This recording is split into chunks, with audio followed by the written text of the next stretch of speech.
Hi, this is Gayle at upperhandspiano.com. Welcome to Composing How to Write a Song or Piece, Part 2, Melody. So in my blog post of the same name, I talked about setting some limitations for yourself, and the limitation that we are going to start with is that we are going to write in the key of C. We are going to start with the 1 chord. And now we're going to experiment with starting on some different melody notes and see how which melody note you start on impacts the sound of your melody. We talked in part 1 about the song Lean on Me by Bill Withers. Lean on Me starts on the 1.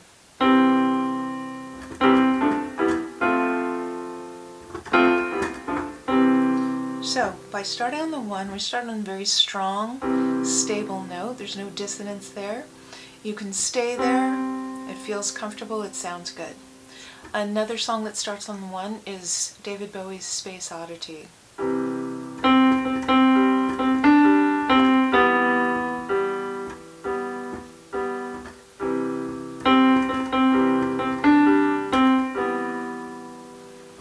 Okay, so once again, because he's starting on the 1, it's very strong.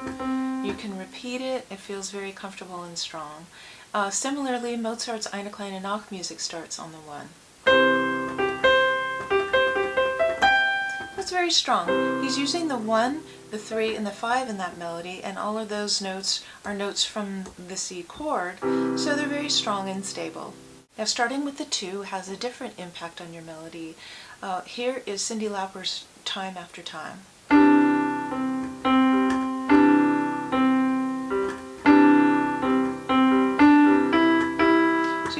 That when you start on the 2, it's creating some tension. It's not stable.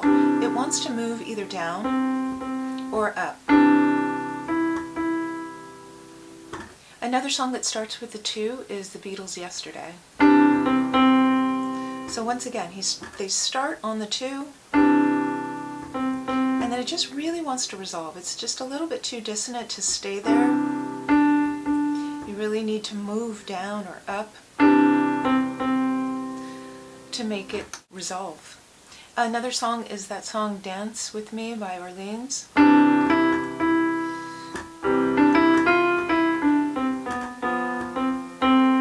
And then of course ABBA's Mamma Mia. In all those cases you started on the 2, but then it needed pretty soon to move either to the 1 or to the 3.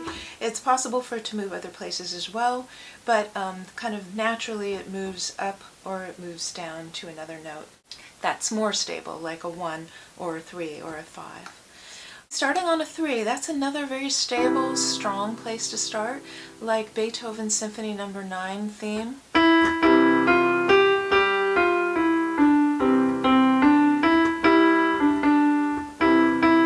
Repeat that note. It feels very strong and stable when you start a musical phrase on a 3.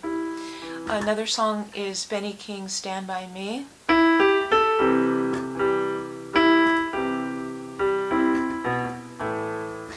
And then there's John Lennon's Imagine. So it doesn't get unstable until he goes up to that 7. Another song is Bohemian Rhapsody by Queen.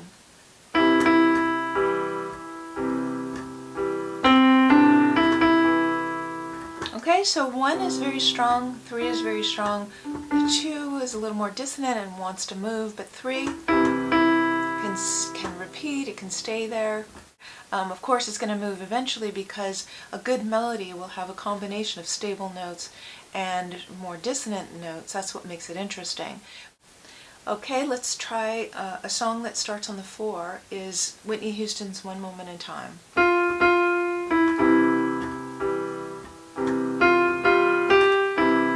Now the 4 is very unstable. It's very dissonant and it wants to move either down or up.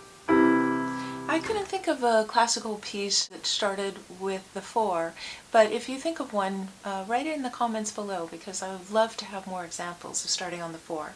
But you get the idea that it's dissonant and it wants to move down or up. Alright, starting on the 5 is another very stable, strong place to start, such as the Minuet that's attributed to Johann Sebastian Bach. Very strong place to start. It doesn't feel like it has to move anywhere. Bob Dylan's Blowin' in the Wind.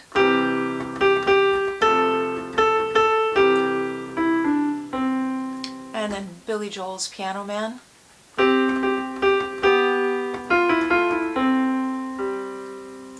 Billy Joel's Piano Man is kind of interesting because it's got this descending bass line that I just wanted to point out because it's another thing that you can use. You can use an ascending or a descending bass line in your piece.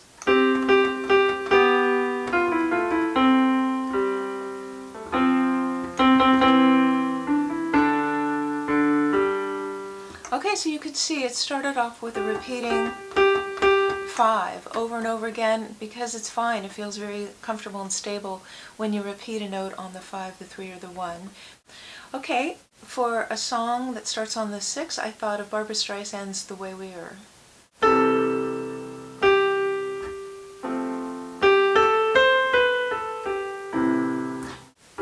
The 6 isn't quite as dissonant as the 4. But still, in The Way We Were, it resolves down to the 5.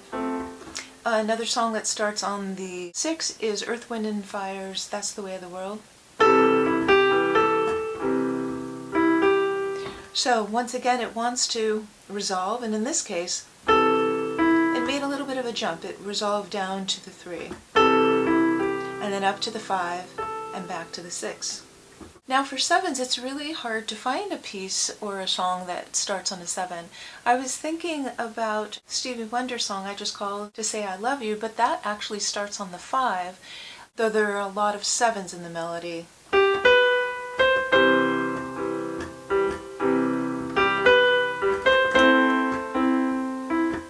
So in this case, even though it started on the 5, there's a lot of 7s in it, and it wanted to resolve back to the 1. So I hope that gives you a little bit of an idea of the impact of your notes and how your notes might move. So just recapping that if you're going to start your musical phrase or the whole song or piece with the 2, the 4, the 6, or the 7, you probably want to move from those notes to either the 1, the 3, or the 5 to get that resolution.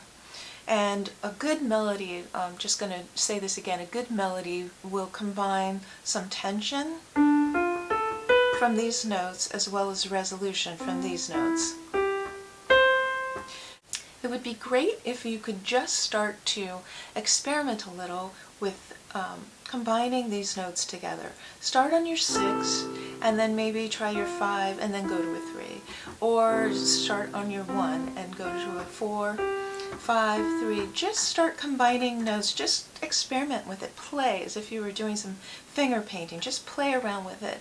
And then when you find a phrase that you actually like, that you feel is good, write it down. And by the way, as I said in my blog post for part 2, it's great if you can record all of this, either in your voice memos in your phone or if you just invest in a little digital recorder. It's great to record because sometimes like the minute you play something, you forget what you played and then you're just looking for it and it's very frustrating.